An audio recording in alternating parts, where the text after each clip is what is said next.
बिस्मिल्लाहिर्रहमानिर्रहीम, अस्सलाम वालेकुम। वेलकम टू आज क्या पकाए में। हम आज बहुत ही मज़ेदार सी गोचियाँ बना रहे हैं जो कि चने की दाल की हैं। इसको हमने 4 से 5 घंटे के लिए 1 कप दाल को भिगो लिया था अच्छे से वॉश करके, और इसको हम चॉपर में डाल के चॉप कर लेंगे। फिर उसके साथ कुछ मसाले जाएंगे इसी दाल में पीसते हुए। 1 टीस्पून कुटी हुई लाल मिर्च ली है, 1 टीस्पून जीरा लिया है और 1 टीस्पून धनिया लिया है। उसको हम इसी के साथ पीसेंगे। और 1 पिंच इसमें हमने अजवाइन डाली है, 1/2 टीस्पून नमक है, 1/2 टीस्पून हल्दी है कलर के लिए और जायके के लिए। ये हम पीसते हुए शामिल करेंगे। इसके अलावा 1 खाने का चम्मच लहसुन अदरक का पेस्ट, 1 हरी मिर्च है और 2 अदद स्लाइस में कटी हुई प्याज है। हम इसको ग्राइंड करेंगे और चंद पुदीने के पत्ते हैं, ये भी शामिल करेंगे। तो अब इन तमाम चीज़ों को हम ब्लेंड करेंगे। हमारी दाल इस शक्ल में आ गई है और हमने इसको दरदरा पीसा है, बिल्कुल पाउडर फॉर्म में नहीं किया। अब हमने मगोचियाँ इसमें एक साइज़ की तोड़ ली हैं। अब इसको हम स्टीम करने के लिए ढक देंगे। ये पकने का साइन ये होगा कि ये सख्त हो जाएगी ये दाल थोड़ी, और कम से कम हम इसको 10 मिनट के लिए स्टीम देंगे।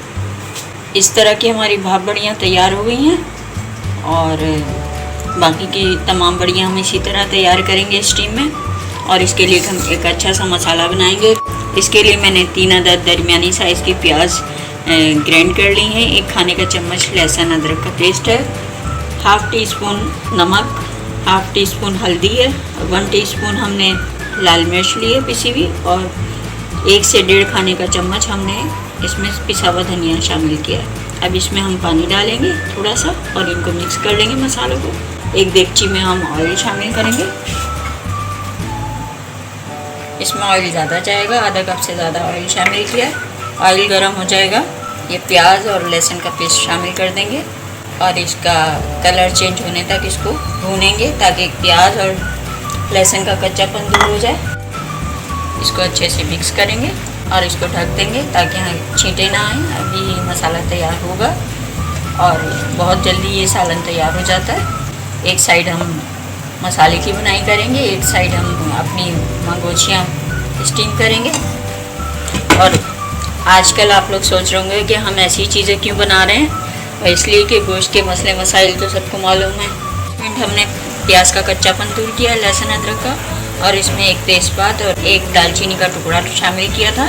अब इसमें हम बेसिक मसाले शामिल कर देंगे और इसको अच्छे से मिक्स करेंगे। हमारी तमाम मंगोचियाँ स्टीम हो चुकी हैं। अब अगर इस स्टेज पे अगर आप चाहें तो इसको फ्राई भी कर सकते हैं, कुछ लोग फ्राई करते हैं और मैं फ्राई नहीं करूँगी। और मेरा मसाला अच्छे से भुन गया है। अब इसमें हम 7 से 8 मिनट के लिए मंगोचियाँ डाल के फ्राई करेंगे। मंगोचियाँ अच्छे से मसाले में मिक्स हो गई हैं। अब इसको हम 7 से 8 मिनट के लिए ढककर दम वाली कंडीशन में पकाएंगे। अगर ये इसमें जो कच्चापन रह गया होगा वो भी इसी स्टीम में पक जाएगा। अब बाद में हम वही पानी शामिल करेंगे जो जिसमें हमने मंगोचियाँ स्टीम की हैं। बड़ियों को 8 मिनट तक हमने मसाले के साथ पका लिया है और इसका काफ़ी हद तक कच्चापन दूर हो गया है। अब इस स्टेज पर हमने आधा पाव दही ली है, 1/2 टीस्पून गरम मसाला मिलाया है और इसको फेंट लिया है और स्लो आंच पर हम शामिल कर देंगे।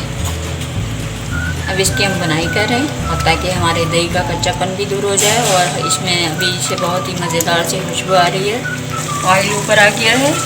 अब हम इसमें पानी शामिल करेंगे जिसमें हमने वो बड़ियाँ स्टीम की थी। आप अपनी मर्ज़ी के मुताबिक इसमें शोरबा कम या ज़्यादा कर सकते हैं।